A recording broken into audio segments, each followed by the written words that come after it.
All right, in this video, we're going to have a bit of a discussion of a number of topics related to breakthroughs to further explain, and you might start to recognize that mostly in this video, we're looking to consolidate because in last video, we were looking more to have a breakthrough about a new idea about breakthroughs and breakthrough stacking.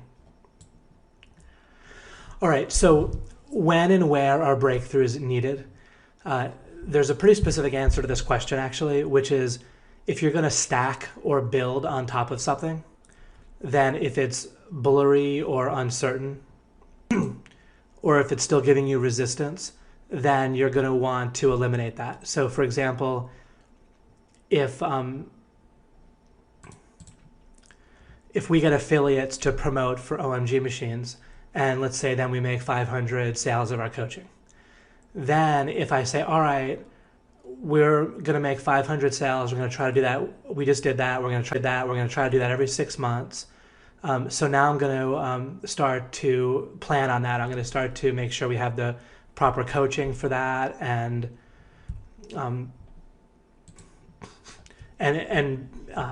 basically kind of work on having the product that can fulfill that and so forth. So I'm building on the idea that we're going to have the traffic. And also, if we're going to have affiliates promote, then they're going to need it for us to get a certain level of conversion from potential customers that they send, or else they won't want to keep promoting. And so we're generally building our traffic on the idea that we can convert, right? And so that we can make the sale to a decent number of people. So you see there's stacking going on there, right? We're building one thing on top of another. We're basically building traffic on the idea that we can convert, and we're building our product on the idea that we can have traffic and convert, and yet we're also it's a little bit of, they all kind of depend on each other to a good degree too. That's how your business is going to work, where also affiliates won't want to promote if our product is particularly bad or non-existent, and it's going to be hard to convert people to a product that doesn't work as well, and if we don't have earnings reports and testimonials, that's harder.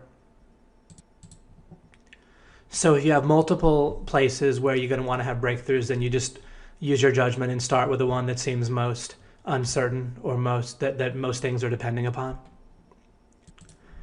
But you want to get to all of them because, again, if you're building on something, then it's very important that you get it very straight. If I make deals where I'm basically paying money on an ongoing basis to more coaches, and if they're also depending on OMG machines for, if they're kind of scheduling it in and depending on it in various ways, then I don't want to do that and then, or build that and then have it based on traffic coming in and have that traffic go away. On the other hand, if we tell affiliates that, oh yeah, you can promote, and that's implying that whatever sales they make, we'll be able to have a product for those people that become customers. And so we need to make sure, so now I'm building upon the idea that I can fulfill to customers, and I need to make sure that that's really broken through with.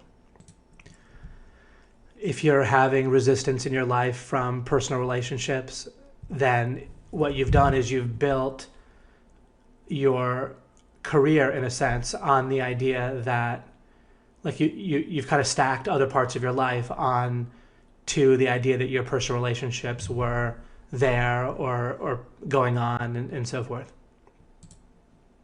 If those relationships are unsteady in some way, if they're causing you resistance, if there's lack of understanding there, then even though you didn't think that you necessarily built your career in a way on top of your personal relationships, that happened, right? If you're getting resistance, or if one is affecting the other, then to some degree one is built on top of the other. They might both have kind of a feedback relationship where they both affect each other, where your relationships are a little bit built on your career working out. So we don't have to think of this exactly like in a vertical fashion where one has to exactly be on top of the other. But you can say that if one thing depends on something else, right? You can, there's plenty of things you can build where one thing depends on the other in kind of a horizontal fashion. For example, you might build up some clients that you're consulting with based on the idea that you can rank, but you might also be like basing your need to rank or the money that it might take to do some search engine optimization, some techniques you might want to put some money in, like maybe buying some domains or paying for some software or whatever it might be. So one way or the other, if it's stacking, building, or any kind of relying or dependency on something that's giving you resistance or any kind of blurriness, which is a kind of a bleeds your creativity. It also makes your mind kind of intuitively plan for different possibilities, right? If there's different meanings, like we multiplied 3 times 3 times 3 before, about if we have too many potential meanings for things. Or if a girl says, I love you, or a guy says, I love you, then if you're building a relationship partly on that, then if there's blurriness there and what that might mean, then that's a problem. And so you want to eliminate that.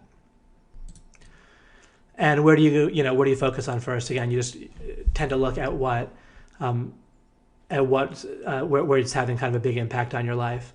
And when you first start trying to take a look at your life and get it straightened out, then there's going to be often a bunch of places that might need this.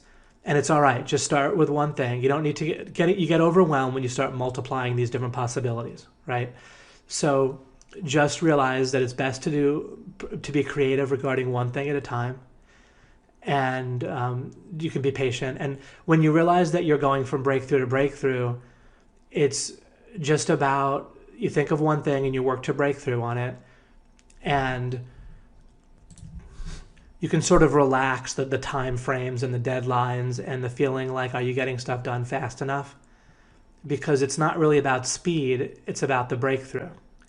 If you focus if you operate on a particular breakthrough in the most focused manner, then your speed is automatically going to be the highest. And if you think that you can just get along without having breakthroughs in life, then that doesn't make sense either. Right? So you clearly need to have breakthroughs. You want to break resistance and blurriness in one area and then another area and another area. Or sometimes you're digging where you're trying to figure out one thing. Like if you're trying to understand what it means if someone says, I love you, then you might end up with some deeper questions, right? About who we are and what goodness is and what you do consciously and what you do subconsciously and so forth. So that's okay. We might need to dig and dig even deeper and dig further until we get to something solid. And I can tell you that you can get to solid ground in pretty much any area of life. I have a methodology for doing that. And either you can just do it, I can tell you that it's possible. And of course you can continue with me. We're on some journey together, most likely, where most everyone that I hear that starts with working on the law of implication, they want to continue. And I'm here with you. I keep making more videos. I've made a lot already. And I'm continuing to make more for you. And I have a tremendous amount of answers and about the things that recur most often, because there's things that all of us are in the same boat, and we're all kind of building our lives on, there's a lot of ideas or questions in common. And I've mentioned them a number of times, like what is consciousness? How do we interact with the rest of the world consciously? Who are we? Like, who are we really? How does our brain work? How do goals work in taking action? And how do we get results in life? What is goodness? What is faith? Does God exist? What's the nature of God? What's the nature of knowledge? Is it possible to have certain correct knowledge? How do we understand? How do we think, right, most accurately? So all of those issues are questions that all of us are building the rest of our lives on. How do we learn, right, is another one. And I've resolved a tremendous amount of that. And so I'll walk you through it. Just stick with me, and you can even put those questions somewhat aside. If you don't have a video from me on that topic, you can just kind of work in other areas of life that are more tangible and maybe more immediate.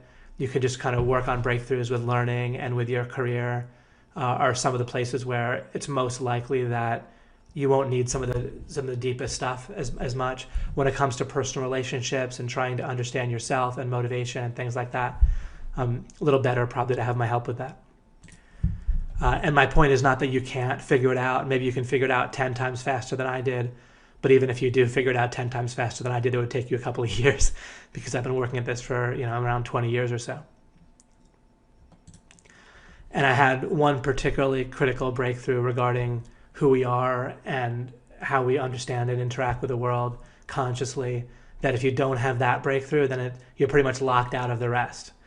And so it's a little bit like, metaphorically, if I were to invent a microscope back, hundreds of years ago when they didn't have one, and if a person has done that, then it's not like they're smarter than other biologists. They just have a microscope, and they managed to have that kind of breakthrough. And then once they use that microscope, then they're going to constantly come up with discoveries and build on those discoveries and build on those, where they're going to have a whole body of knowledge that's correct that other biologists don't have. And it's not really because they're superior or not. It's just they had that one major breakthrough that led to a whole huge amount of stuff that they could build. And so you don't have to believe me at this moment or not, but that is what I have done, and that's why I'm in a position to help you in a very unique way. And if other people had figured out what I figured out, the fruits of it would probably be apparent in some way.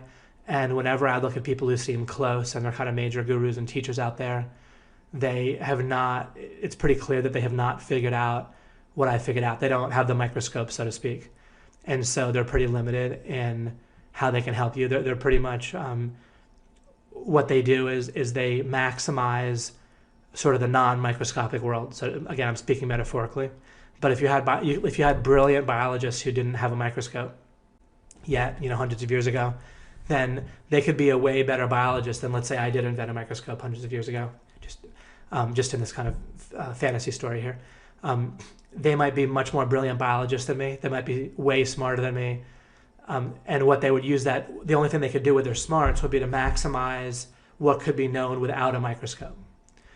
And so there's kind of a whole way that the brain operates and thinks that I refer to as like the law of association or successive approximation. It thinks by analogy. And the scientific method and all of that is the brilliant minds that talk about areas like I talk about with results and motivation and taking action or how to be happy in life or how to be effective in various ways. They're stuck maximizing in this area that is limited. It's very possible that if they had my breakthrough, they could figure things out much faster than I could. Maybe they could explain things a lot more clearly, but they don't yet have my breakthrough. I'm not trying to hide it from them, but they just don't know it and understand it yet, and they haven't built what I've built for years and years. I say all this just so that you have at least hearing from me what you can potentially get from me and what you have available. Of course, me saying that is not the same as you accepting it or knowing it. And there's no reason why you should feel certain that what I said is correct, but at least it opens you up to the idea. So this whole series on breakthroughs is going to be very helpful for you, but we're also a little bit limited in that I'm mostly sticking within this topic, and there's some deeper things that you may have heard me talk about if you've heard me other places, but in this video series here that I'm doing, again, we're staying kind of within a defined area pretty much, but over time, if we stick together, we'll get deeper than this as well. And so as we get deeper, it's very useful because it'll allow you to apply and understand what I talked about with breakthroughs even better than you'll be able to do just by me sticking to this topic and not going deeper. All right, so again, the bottom line with this topic about when do we need breakthroughs and where is, again, you're looking for when things are kind of coming up over and over in your life because you're depending on those things, like the meanings of certain words, like what does it mean if someone says I love you? Although, again, that's actually in a topic where it's better if you let me explain it to you over time. And but also in your if you're building a website business, then you're going to want to really break through with your understanding of web business as a whole right? And a good framework for that is those three things I gave you: traffic, conversion, and product. And those are the three things that you need to fit together and understand well. A great product to have that is it. Free traffic is a good example of something a little bit more broad, which is offering web services. One of the places that I'm going to be taking OMG machines is to the coaching, is to have more of a focus on some varied, diverse web services that you can learn and offer. We started with free traffic, and we continue to have free traffic as the major thing. Search engine optimization, particularly on Google, as the major thing, because it's such a great place for so many people to be, and it's so abundant. There's so many. There's just so much. The pie is so large, but it's only going to help people and help you if you have other types of web services that you can offer, either to add on to that, or some people just that it fits their personality or their skill set better to focus somewhere else. And so I'm going to be looking to expand on that a bit. All right, so when you have your breakthrough about your product and or about traffic, which is sort of one and the same, it's one of the nice things about the free traffic is that it kind of gives you both a product, a web service that you can offer to others, and it also gives you a way to get traffic as well. So it takes care of two of the three main parts of having an online business, potentially. And it also, those two parts also tend to be the hardest parts. Conversion is often the easiest thing. Unless the main problem that people will have, the main reason why conversion seems difficult is if you don't have a particularly compelling product or an offer, or if you're not getting enough potential visitors to your offer. Either you're talking to them in real life or they're coming to a website or anything in between. Then it's good. Then you can really, if you're particularly great with conversion, then it can really help. I suppose what I said isn't necessarily perfectly right. I guess, and if you really shine at any one of the areas, like if you really shine at conversion, then it tends to make the other two easier. So I guess the more you break through in any one area, then you can build on that because it's very solid, right? So I apologize for what I said a minute ago about conversions the easiest. I'm thinking of Cotton's talk at OMG Live, and then Cotton will be training in the director's cut. And his process for conversion is so powerful, and it's just so compelling that, and it's so solid that it's so great for people because it can give you a breakthrough in that area, and then it makes your product and your traffic feel so much easier because you're building on something solid. So you can really have a breakthrough in any one of these areas and particularly get it solid, and then the other two become a lot easier. As you get more used to having breakthroughs in your life, and as you have a few, it's crazy. You just get a few solid, or even one really solid thing in your life, and you build from there, and it's really unbelievable how nice your life can be. A lot of people's issues in, let's say, their relationship is I noticed this for myself. When my career finally became particularly stable, which was fairly recently, because even when I was building OMG machines for the first year and a half or so, it was all working out great, but it didn't feel like it was necessarily all broken through and stable. It turned out to have been, but I didn't know whether and we didn't really have the breakthroughs. It was all working, but we only really broke through where it's particularly a stable business for sure within the last 6 months to a year of me recording this, depending on how you measure it. But when you have that stability there, then it further makes it easy to be calm in your life and calm in your relationships. If you're kind of jumpy in kind of a little twitchy and nervous in your personal relationships, then maybe you've stacked your kind of sense of calmness in life on top of your career. And it might not be realistic to try to decouple those things and say, oh, it doesn't matter how my career is going. It might be better to have a breakthrough, right? You can't really have all parts of your life isolated. And, like theoretically, someone might say, oh, it doesn't matter how my money is going, or it doesn't matter how my relationship is going. and just think that try to imagine that each part of your life is just kind of exists separately, and each is kind of on its own little floor. But really, that's not what happens in life, right? Really, our life, different parts of our life are interdependent, and it's going to affect how you act in your relationships, depending on how solid your career is. I think that you want to accept that, and then again try to have breakthroughs and have solidity in different areas of your life, not just try to keep them all separate. As far as I can tell, you're pretty much just fooling yourself if you think that you can keep the different parts of your life separate. If your career is really causing you issues and you need to really put a lot of creativity into it, which makes perfect sense, especially if you're starting out a business. There's nothing wrong with that. You need to pour creativity in, right, to have a breakthrough. Then, but that's certainly going to leave you with less creativity to spend on your personal relationships. And that's just reality, right? You can't have it be otherwise. The answer isn't to limp along and sort of forever be not breaking through anywhere because you're unwilling to divert too many resources to one area.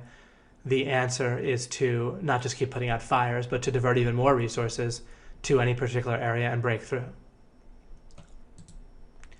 I actually broke through with my career kind of last in life. I first broke through kind of understanding-wise, with understanding kind of strategically how to operate in life and how to understand life in kind of a deep level first. Then on top of that, I stacked understanding how relationships could work, and personal relationships, particularly my main romantic relationship.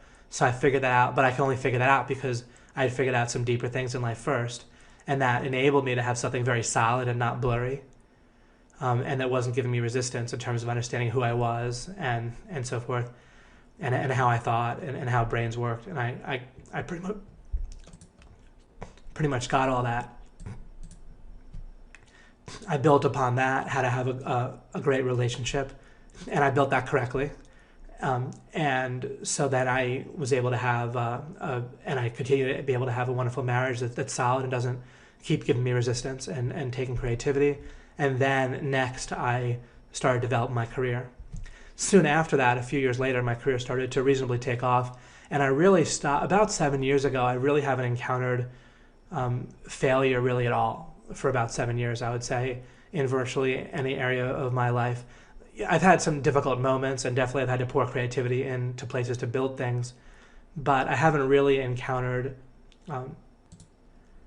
anything that could reasonably be called failure. Previous to that in my life, I'd had relationships fail, relationships I really didn't want to have them fail, and they did. Business ventures and things, some of them failed, some of them succeeded a bit, but I tried various things that didn't work. But really, for about 7 years, I can't even think of any place where I've had particularly noticeable failure in my life. And the point there has nothing to do with that I'm so smart or great or wonderful, but that when you start to stack breakthrough on top of breakthrough and start to build solid thing on top of solid thing, then the variance that you're going to get, it's just not enough to have a whole traffic accident. Right, like a traffic accident takes maybe about 3 or 4 things going wrong at once, typically, for it to happen. You don't just have one unfortunate thing happen and then a traffic accident goes on. Normally, you're going to have kind of a dangerous intersection or difficult road conditions with the weather, and then you're going to have someone who's distracted to some degree, or habitually just not really paying attention to what other cars are doing, and then you're going to have a particular event where a car does something unexpected in kind of an unlucky way. I'm just speaking kind of roughly, but that's about what happens with a traffic accident. So if you drive in a way that you are particularly careful and when different road conditions, and don't even only drive when necessary in those conditions, or if it's an intersection that's difficult, then you particularly wait until it's very clear. And then if you're constantly paying attention to what the other car might do and you're very alert that way, where you're not just driving as if every other car is going to do just the right thing, but instead you're looking for the worst case scenario pretty consistently, what other cars might do, and you're driving in a way that you're able to deal with that, then when a car does something unexpected or dangerous, you're pretty ready for it. I explain that to kind of triangulate in on an example of that's a little bit like how my life is structured. Now, even if you drive that way, you could still have a traffic accident, right? There could be something so ridiculous that could happen. that you still get in an accident. And absolutely, I could encounter failure or disasters in my life. I'm not totally disaster proof or anything like that. I'm not like Superman, anything like that. But I got in a couple traffic accidents when I was a lot younger in my teens, and I haven't gotten in one, for a while, over 10 years. I haven't even gotten a ticket. I used to get a couple of tickets every year, pretty much, even in my young 20s. But then I stopped getting tickets as well. And so partly it's probably how the police filter. They're probably more prone to give tickets to younger guys. But regardless, when I say haven't had an accident in actually about 20 years, not 10. But the point here is that you could have a crazy type of disaster happen, but the day-to-day variables that come up, they are probably not going to cause you failure if you are operating in a way in life where normal variables are not going to be a problem. However, generally people's lives are structured in a way so that pretty predictable events that are unlikely, but that you have enough sort of somewhat unlikely things, right? If you have a whole bunch of instances where there's a 10% chance that it can go wrong in a particular year, and you have 10 or 20 of those things in your life, then something's going to go wrong, right? And people tend to live their life that way, and they tend to live their business life that way.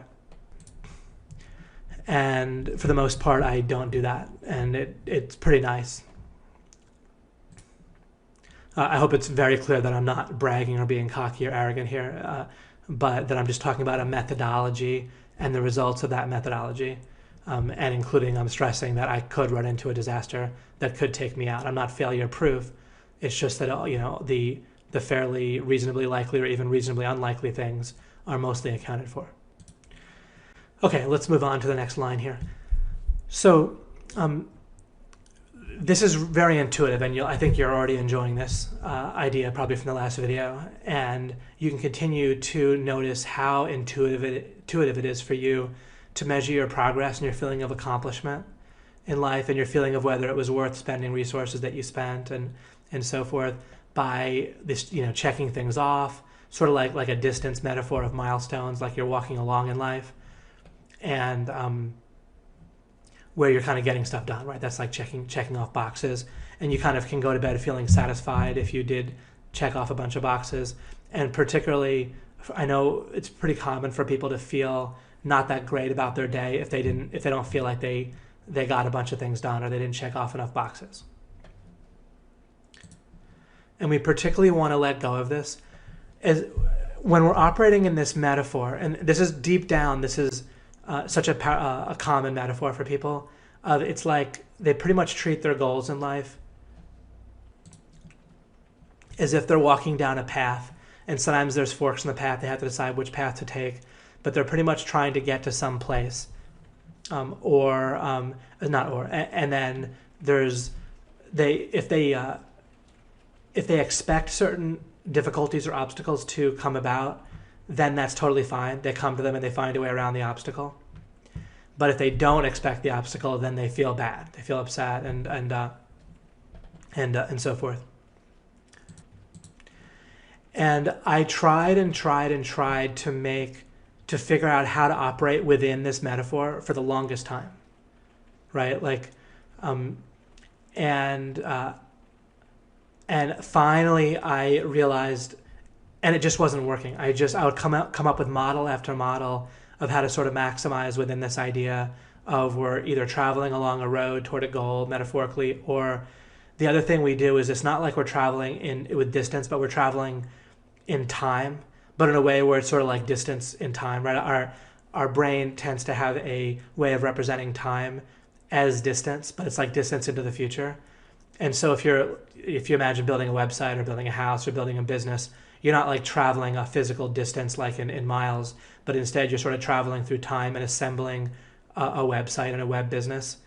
But it's still represented very much like as if you were walking a distance, right? But again, the distance is in time. That's why people talk about like the fourth dimension is time, because it's represented in the mind very much the same.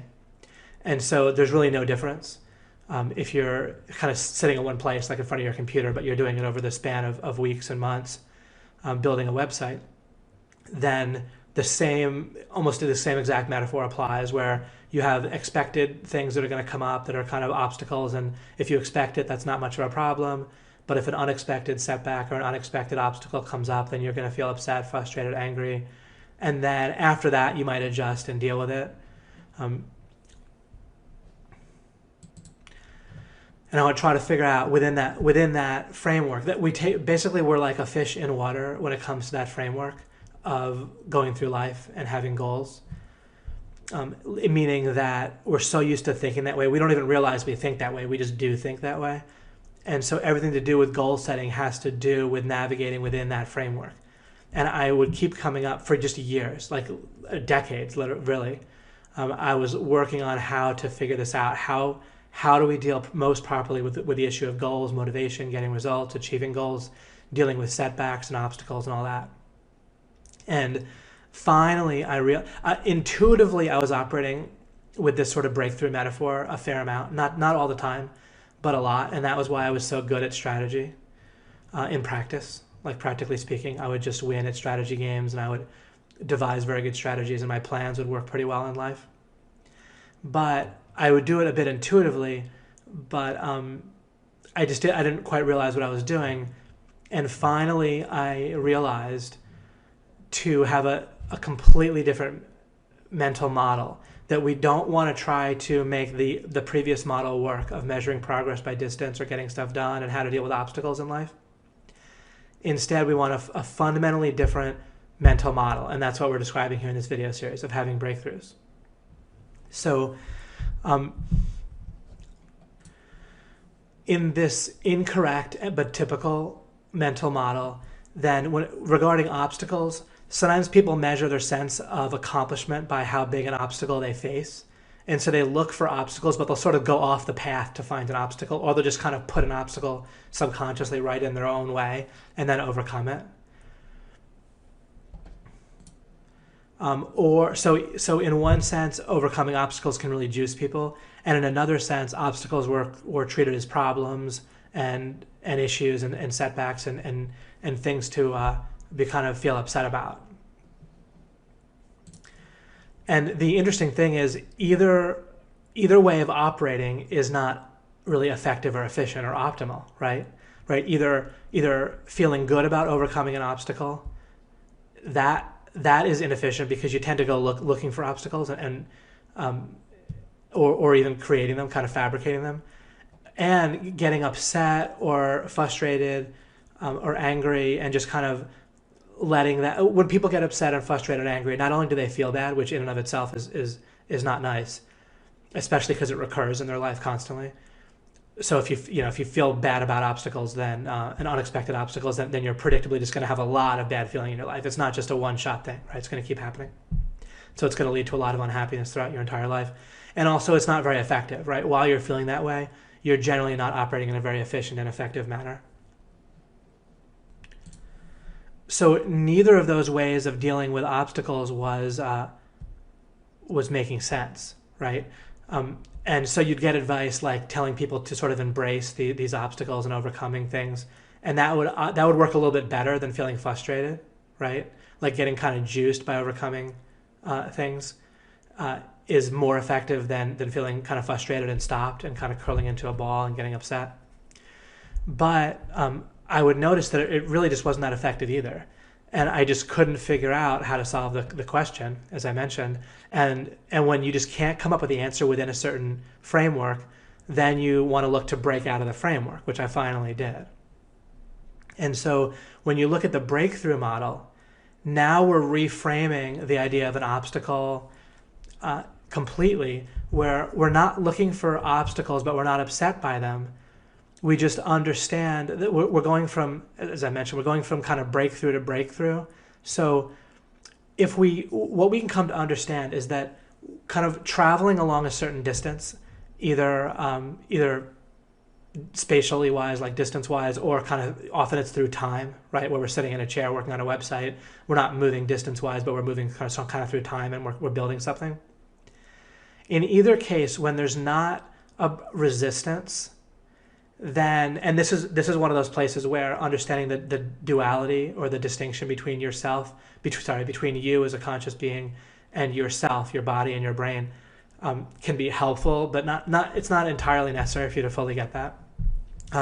But if there's no resistance, think about it. That means that you can just do those tasks, you could just kind of travel with no problem. It's frictionless, so it doesn't take any effort. It might take like motion, like your hands might be typing, your legs might be walking, but it's effortless. You're doing something all the time anyway, right? Your body and your brain is doing something. As long as there's no resistance, then there's no effort. And so it's fine.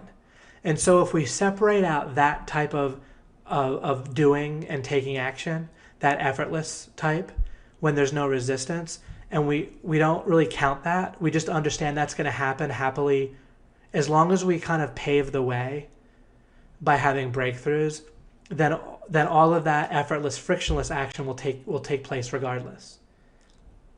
All right, so you don't really have to worry about it. You might sit there and your body might do it, but you're just kind of pleasurably in flow.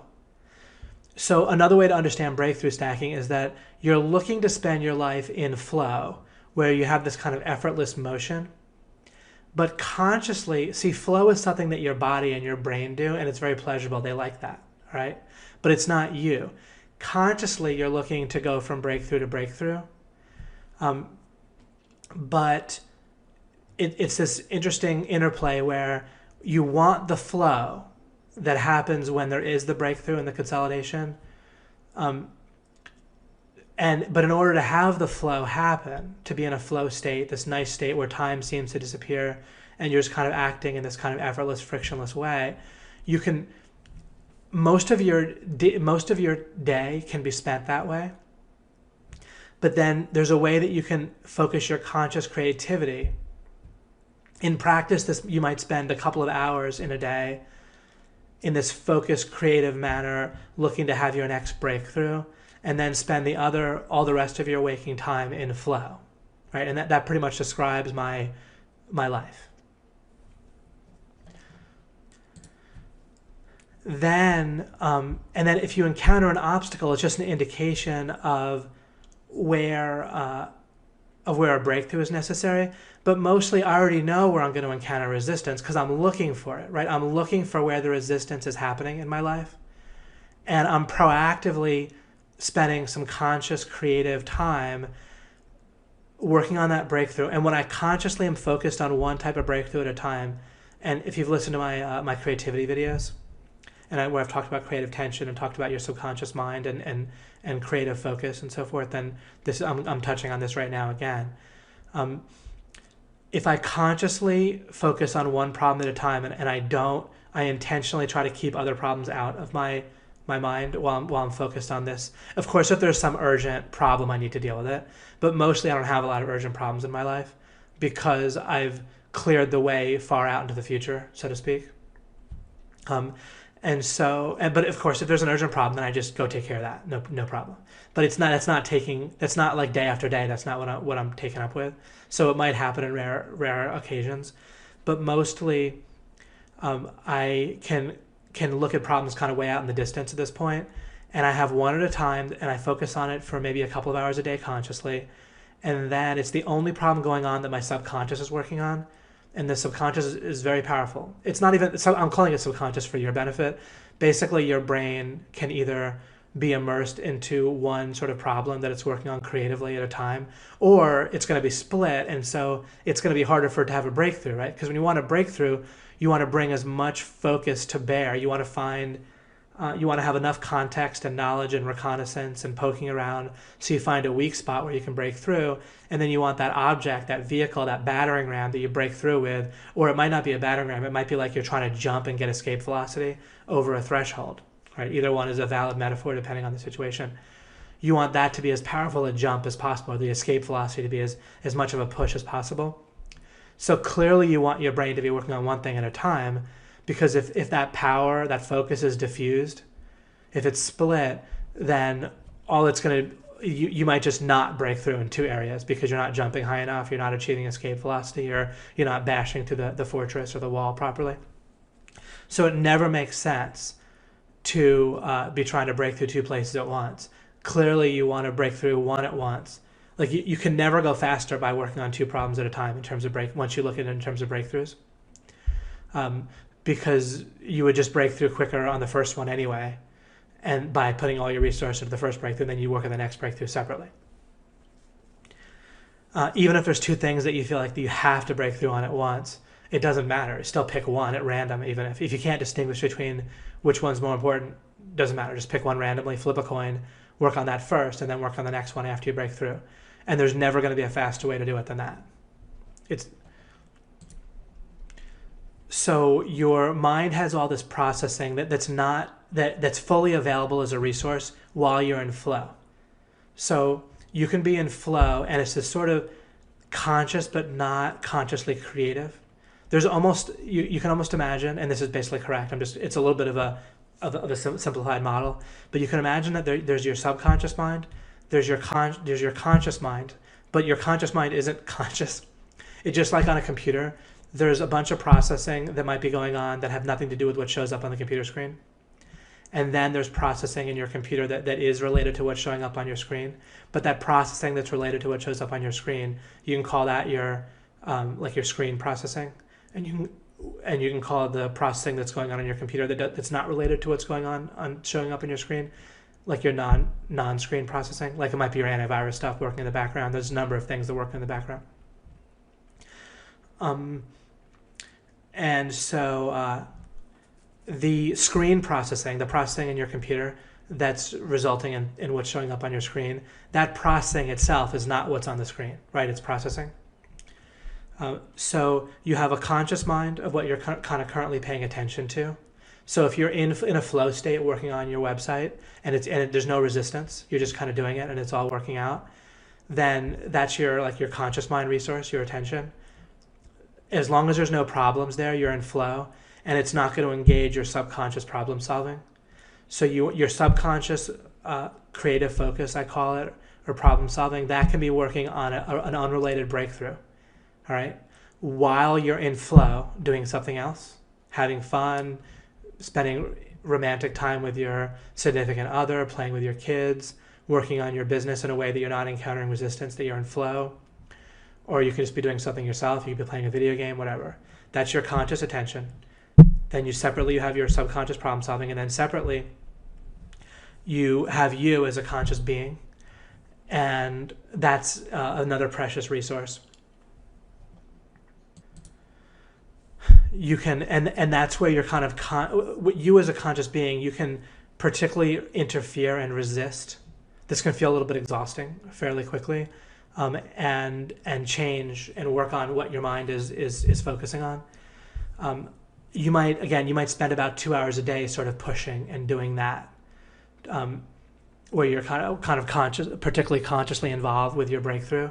And then based on that pushing and asking, what you're doing is you're asking your brain to sort of clarify. You're kind of digging and saying, wait, that's not clear enough yet. That's not good enough. And pushing so that push that you're giving it, I'm being a little bit oversimplified here, but it's still going to help you to hear at least this generalization. That push where you can also describe it as you're kind of seeking to understand, you're seeking to understand what's true, what's good. You're not accepting blurriness. You're saying, no, that's not good enough. I want to understand that better. And that will open a space and open a question and where you are getting your subconscious problem solving to start working on that. And it's going to start giving you answers. Those answers may or may not be correct. When those answers come to you, if you have time, you can stop and work on them consciously. And you can push and dig. You can either check, because when you get an inspiration from your subconscious, it's not going to make you feel necessarily like you want to check it. It's going to feel like, hey, I got it, all right? And what you want to do consciously is either write that down for later, or write that moment, check it, apply that premise, use it as a premise, and think, oh, well, does that work in this situation? Does it work in this situation? Does it work in that situation? You do not and should not treat your brain like an oracle. Your subconscious problem solving, it isn't some mystical source that necessarily taps into perfect truth and just reports it to you. Even if it does do that, you're being irresponsible by not checking. Even if it does operate that way, you have no way of knowing that it's operating that way, right? And clearly your subconscious mind is not always giving you nothing but correct answers. That's ridiculous, right? Clearly sometimes you have impulses and feelings and conclusions that feel correct and that are not correct, right? You'll have feelings that aren't nice or that are counterproductive and so forth. So if your brain was some kind of perfect oracle that tapped into this nonstop perfect source of truth all the time and just delivered that to you, then you wouldn't need to do anything. You just kind of would get a nonstop flow of correct information and act on it, and life wouldn't be a problem. You'd also essentially have no free will in that case. So you don't have to get too deep down the rabbit hole there yet. But you do need to consciously check over these inspirations, no matter how right and perfect and wonderful they feel. Check them over, because they'll sometimes be wrong, or they'll sometimes be partially right, or maybe they'll be blurry, where you think, oh, that might be right, it might not, and you should not be satisfied with that if it's important. And you need to keep on digging and going until you get to no blurriness. And that's possible to do. All right, I've done it in plenty of areas in life where people think you can't do it, but you can. All right, so I'm covering right now, I'm doing this whole discussion to talk about this idea of measuring, this default idea that we're breaking out of measuring progress by distance or getting stuff done. I'm also kind of end up talking about things like seemingly slow progress or frustration or setbacks. By understanding this model where your conscious attention can operate in flow most of the time, some of the time you're adding not just your conscious attention, but you're kind of pushing consciously in a way that might feel a little bit uncomfortable. Your brain might not like it. It doesn't want you to interfere or push it. It wants to just kind of be in flow. But the trouble with being in flow all the time is that you can flow right off a cliff, right? Or you can flow again. You can be in flow on a river, but the current is taking you the other direction. So you might be happily paddling away, but the current is taking you backwards or kind of nowhere, right? Or you might just kind of crash into a wall and you can't overcome that, and then you're frustrated. So it's not possible to stay in flow all the time, and you need to push and push your brain to have breakthroughs, or else it will tend to not. It'll tend to just kind of come up against an unforeseen obstacle, and then it'll try to just flow around. It'll try to like jump over it or go around it, or it'll just kind of try to act as if, or it'll encounter resistance.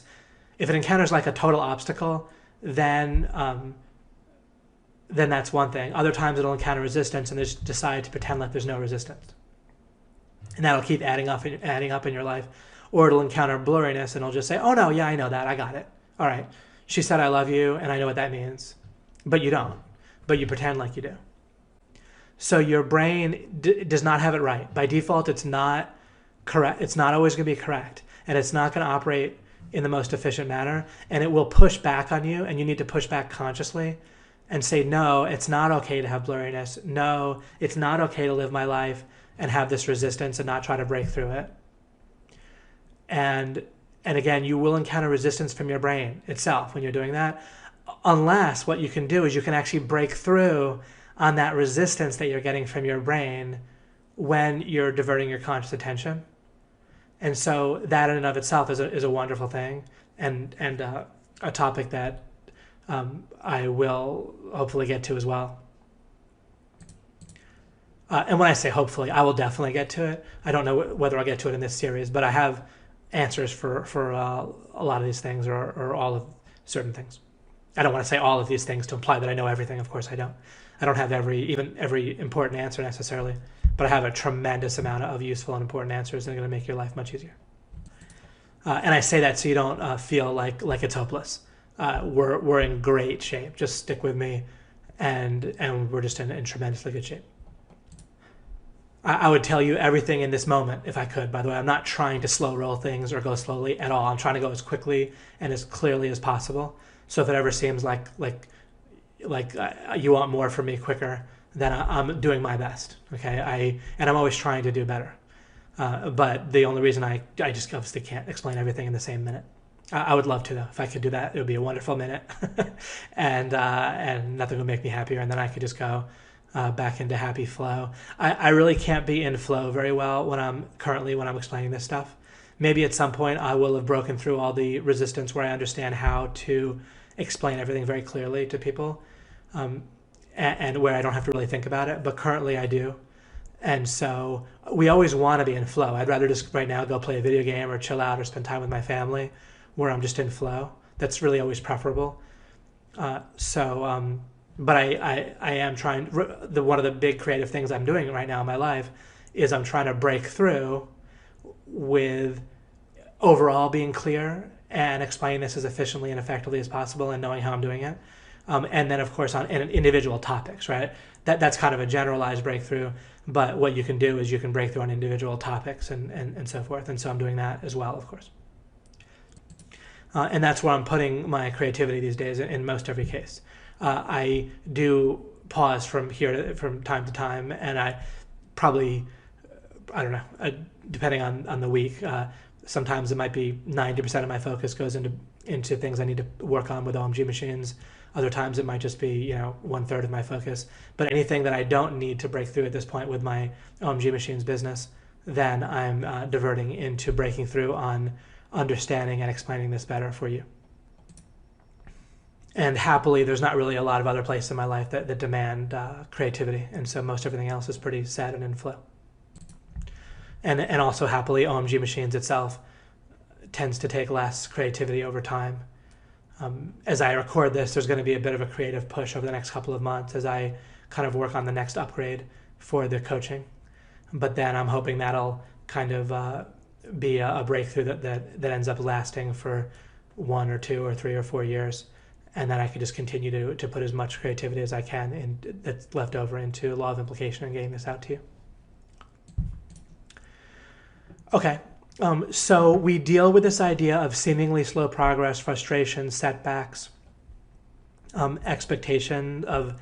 I'm about to end this particular video, but let me give you a final little illustration or a little illustration that ends up also being a proof of how arbitrary and ridiculous this model can be of the normal model of traveling a certain distance through space or time, and sometimes encountering obstacles that we expect and sometimes not, and how differently we act, not based on the obstacle or the situation itself, but purely based on our arbitrary, which is like random. They're not exactly synonyms, but close enough. Our kind of arbitrary expectation of what's a setback or what's an obstacle and what isn't. So imagine that there's a place you'd like to go. Maybe it's kind of like a bar or I don't know, a supermarket or a coffee shop or something like that. And suppose that it's 5 minutes away from your house, drive. Then let's say you think, I want to go to the coffee shop. And then you get in your car and you drive there, and that's no problem. Now let's suppose that someone hypnotizes you and makes you think that it's actually 15 minutes away. And then you drive and you find, it's only 5 minutes away, and you're pleasantly surprised. You feel good about that. Or let's say someone hypnotizes you and makes you think that it's right next door. And then you get there to go, it's right next door, and actually there's a new obstacle. There's a new kind of setback. Now you have to travel 5 minutes, not only today, but every day. And now that feels ridiculous. You're like, oh my goodness, that's an extra 5 minutes I have to spend driving that I didn't expect to drive, right? And you can particularly feel it if it's half an hour away, but you really love it and you go there often. If there's a place you go that's half an hour away, and you totally accept that it's half an hour away, but then if someone hypnotized you and made you think that it was next door, then you might think, oh my gosh, half an hour away, that's terrible, right? The exact same actual situation, purely based on an arbitrary expectation. When I say arbitrary, we can just set our expectation like through hypnosis. Let's just imagine that through hypnosis you could mess with your expectation about how far it was. We could just sort of set it at random points, and you would feel differently based on whatever we set that point. But there'd be no difference in reality, right? And so it shows how if we just expect something, and because people do operate this way in practice, by the way, you want to operate differently. You want to have this different mental model of breakthroughs. But by realizing other people deal this way, then be really careful. For example, if you have an offer, either, by the way, when you get in a relationship with anybody, romantic, personal, business, then you essentially have an offer that you're giving them, whether you realize it or not, right? This is how I'm going to operate. This is how I'm going to be. This is what you can expect from me. And if that offer turns out to appear differently in the beginning than it ends up being, then they're going to feel upset, disappointed, right? Like it's a setback, disillusioned. But if you just get the offer right to begin with, then you'll often still make the sale, but you'll avoid the problem of the person's expectation not being met, right? And then they feel upset. Like we have coaching, let's say once a week appearances right now from Greg and from Fletch, and that ends up being totally sufficient. They're fully ready to do it more often if necessary. But let's suppose and then that was fully sufficient in order to make the sale for people for plenty of people to join our coaching, our OMG machines, to become members. Let's just say though that I went back in time and I changed the sales letter to say twice a week. Greg's going to appear twice a week. Fletch is going to appear twice a week. I wouldn't need that to make the sale. Probably hardly make any more sales, if any. It's very possible I wouldn't make one more sale based on that. And maybe, who knows, maybe I make 10% more sales. I have no idea. But the interesting thing is, for all the people that would have signed up anyway, by going back in time and changing it, now they could be disappointed and feel disillusioned if Greg and Fletch are only appearing once a week. Whereas if I just said once a week on the sales there in the first place, again, I would still make the sale, but I wouldn't run into the problem. So it's kind of arbitrary or random from one point of view, but then once the expectation's set, then it can create a problem for people.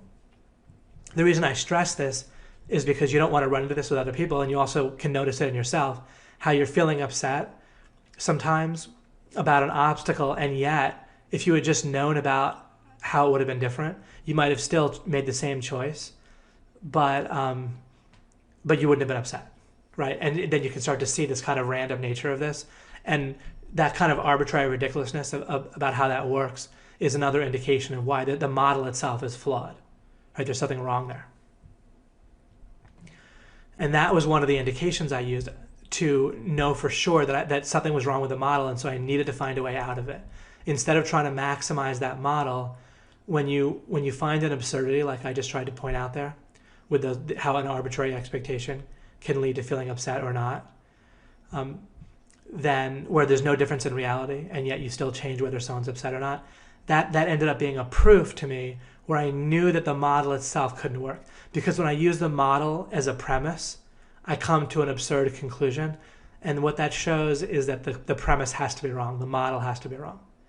And so I look to break out of it instead of looking to maximize within the model.